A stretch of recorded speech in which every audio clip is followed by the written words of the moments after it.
Hai guys, kembali lagi bersama gue di channel Kaum Rebahan. By the way, apa kabar kalian semua para penonton setia Kaum Rebahan? Semoga baik-baik aja ya. Di video kali ini Kaum Rebahan akan mereview sekaligus membahas alur cerita film Ong Tuan 2 Dead End 2007. Film ini jelas mengerikan dan menjijikan, tapi tenang saja, Kaum Rebahan akan filter demi kenyamanan para viewer. Baiklah, daripada kelamaan, mari kita langsung saja ke pembahasannya. Dan jika kalian suka dengan channel ini, silahkan subscribe aja, biar tidak ketinggalan video menarik lainnya dari Kaum Rebahan. Film ini diawali dengan diperlihatkannya hutan-hutan lebat di West Virginia. Kemudian terlihat seorang wanita seksual yang sedang terburu-buru untuk mengikuti acara syuting survival di hutan tersebut. Hingga ia berada di jalan yang bercabang, ia pun berhenti dan bingung arah mana. Namun si manajer bilang, mending jalan aja ke arah kanan, karena syutingnya emang di sana. Lalu ia pun menurutinya dan tancap gas. Di tengah perjalanan, ketika dia membenarkan HP-nya, tiba-tiba seorang lelaki tertabrak dengan kecepatan tinggi. Sontak ia pun panik dan mengira orang tersebut sudah mati. Lalu ia pun melihat orang itu dan berusaha memberikan jagung buatan kepadanya. Alhasil, bibirnya somplak digigit orang aneh itu. Dan tiba-tiba seorang bertubuh besar datang sambil membawa kampak. Ia pun dibelah seperti ikan asin, mayatnya dibawa menuju hutan. Dan film pun baru dimulai. Kemudian scene beralih ke sebuah acara reality show. Seorang lelaki pensiunan militer bernama Dale menjadi panitia acara tersebut dengan mengundang beberapa kontestan seperti si cewek seksual yang tadi modar, lalu pemuda skateboard dan cewek seksual yang bernama Helena, lalu cewek seniman bernama Nina, seorang pemain football bernama Jack, dan cewek tomboy bernama Amber. Mereka akan mengikuti survival selama 5 hari di hutan tersebut. Singkat cerita, acara pun dimulai. Namun karena si cewek ikan asin tidak datang-datang karena dibegal ya, maka malah seorang cewek cantik pacar dari kameramen ditunjuk untuk menggantikannya. Awalnya dia tidak mau, namun karena dikasih jagung buatan, ia pun jadi mau. Lalu peraturan pun diberikan. Dia mengingatkan bahwa mereka harus bertahan dan hanya akan ada satu orang pemenang. Mereka pun harus berhati-hati dengan jebakan radiasi. Jadi kalau benda ini berbunyi, peserta harus mencari kartu untuk menghentikannya. Jika tidak, ia akan tereliminasi. Lalu dia pun membagi beberapa kelompok yang terdiri dari 2 orang. Dan game survival pun dimulai, tanpa tahu bahaya dari psikopat di tengah hutan. Di sisi lain, dia sedang sibuk memasang perangkat bagi para kontestannya, hingga tiba-tiba dia mendengar sesuatu. Dan pas ia kembali, terlihat ban head TV-nya sudah bocor di panas seseorang. Merasa ada yang aneh, ia pun mencari orang tersebut. Lalu, ia pun hampir terkena panah asmara, namun keberuntungan tidak bertahan lama. Ia pun pingsan dihajar psikopat. Kembali pada Mara dan Nina yang sedang santuy, tiba-tiba terkagetkan sesuatu. Ia terjebak oleh alat tersebut dan harus segera mencari kartu di pinggir sungai. Mara pun dengan sigap melihat kartu tersebut tergantung di pinggir sungai.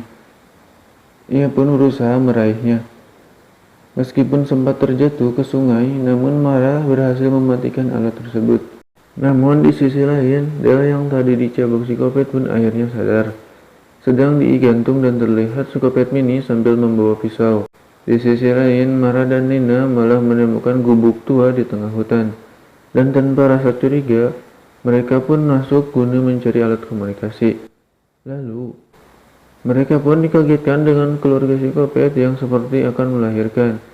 Dan benar saja, psikopat babar di atas meja. Namun ngerinya si anak seperti terlihat berwajah aneh. Namun tiba-tiba mereka pun ketahuan dan dikejar sama psikopat. Nina dan Mara panik berusaha mencari jalan keluar. Namun tidak semudah itu. Hingga mau tidak mau mereka harus melewati bau psikopat yang gak pernah disiram-siram. Dan untungnya mereka berhasil kabur. Mara dan Nina yang panik pun kabur, ngabret seedan-edannya. Namun tiba-tiba kampak besar mendarat di kepala Mara. Ia pun dibawa oleh psikopat itu.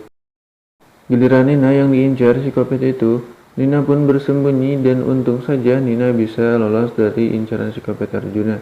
Di sisi lain, Dale datang menghampiri gubuk tua yang dihuni oleh aki-aki aneh. Ia pun masuk dan menodongkan senjata. Dan ternyata itu hanya aki-aki aneh biasa.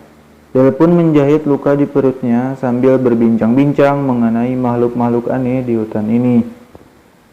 Katanya, makhluk itu adalah mutasi dari cairan kimia yang bocor di pabrik kimia 30 tahun yang lalu. Namun ketika Dale akan pergi, ternyata ia adalah kakek dari psikopat di sana. Dale pun menyelipkan dinamit di cangcutnya dan tanpa ia sadari,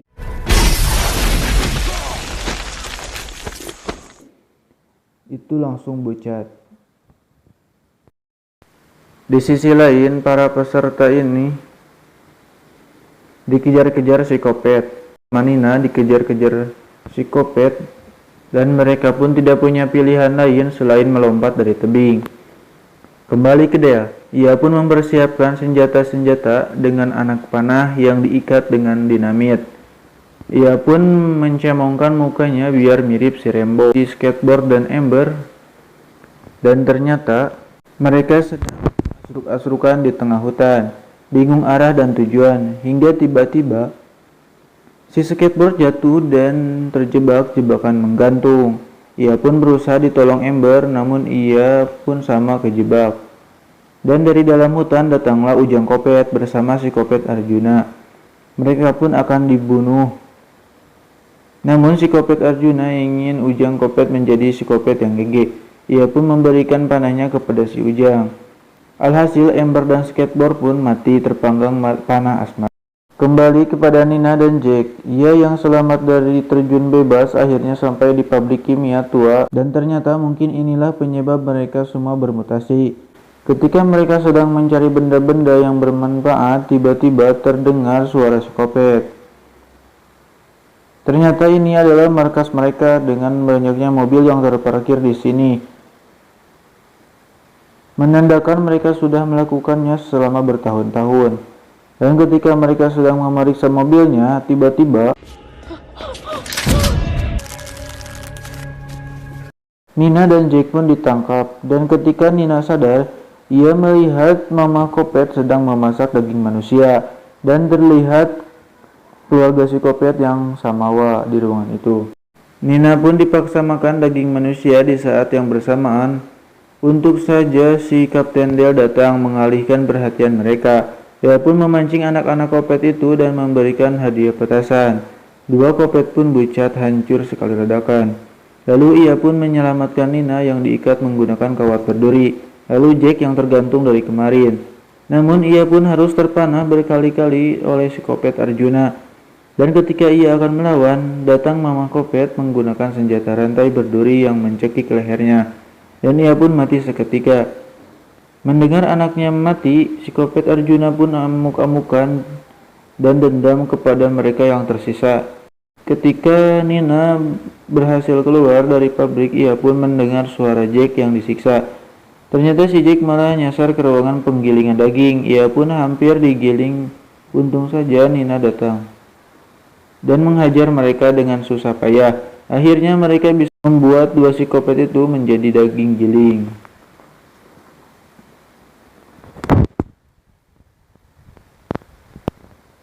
Mereka pun mati berdua sehidup semati. Singkat cerita, Nina dan Jack pun berhasil. Di sisi lain terlihat limbah hijau masih mengalir ke sungai dan dipompa oleh seseorang. Ternyata masih ada yang tersisa. Ada keluarga psikopat lain yang sedang membesarkan anaknya menggunakan jari-jari manusia. Dan film pun berakhir. Bagaimana? Cukup seru dan menjijikan sekali kan? Mungkin segitu aja review dan pembahasan film Wong Tun 2 di End 2007. Jangan lupa like, komen, dan subscribe. Nyalain juga notifikasinya agar kalian tidak ketinggalan video menarik lainnya dari Kaum Rebahan. Thanks for watching and see you on next video. Bye bye.